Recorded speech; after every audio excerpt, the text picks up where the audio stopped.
Good morning, guys. It's Friday morning, the end of a very rainy week, but we did have some sun and we're grateful.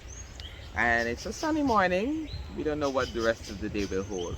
I am continuing in Luke chapter 7 and going down to verse number 11. It says here, soon afterward, Jesus went with his disciples to the village of Nain, and a large crowd followed him.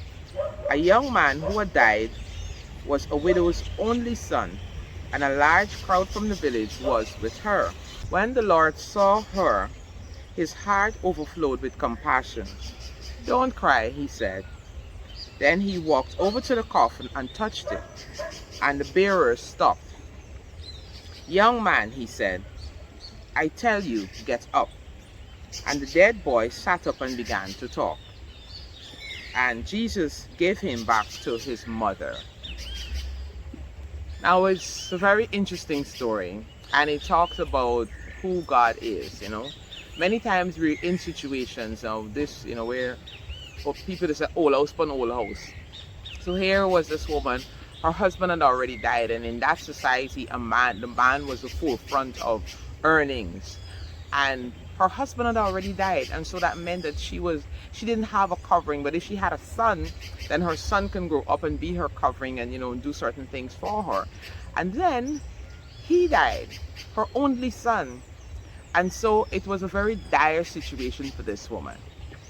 And here it was, Jesus passing, and he did not just be like, oh, whatever. He knew what was happening, and he saw, and he was moved to compassion, and he said, hey, listen. And he stopped them, and he raised her son back to life. Very, very interesting. And he gave him back to her. He says, don't cry. He was moved. The Bible said he was moved, overflowed with compassion. What it is that you're facing today. Many times the enemy wants to make us feel that we're alone and God doesn't care and he's not concerned and that kind of thing, but that is not true.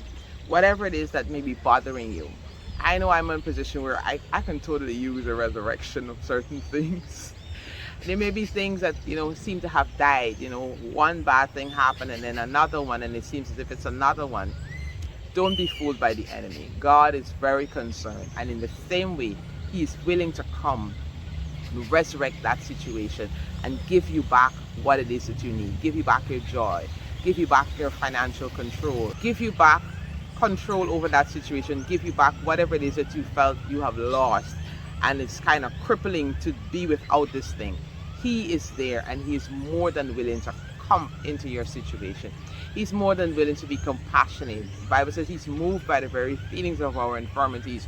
So whatever it is that's troubling you, he's moved by it. Just talk to him today and see him come in and make a difference in what is happening at the moment in your life. It's Friday, so let's believe God that he's going to come and he's going to make a difference, and we're going to have a great weekend knowing that, hey, he did it one more time. All right, I'm pretty sure this widow, I could imagine her sorrow. It's like, this is it, I no longer have anything. What is going to become of me? And to find out that she didn't go to him. She was too sorrowful. I don't even think it even occurred to her, like, maybe I can go to this teacher that they're talking about. But he, coming across the situation, took the time to go to where she was and to minister to her situation. He's the same God yesterday, today, and forever. And so I know he will do the same for you and for me. All right? Take care. Have a fabulous Friday and a wonderful weekend. Remember, he loves you. I do too. Be blessed.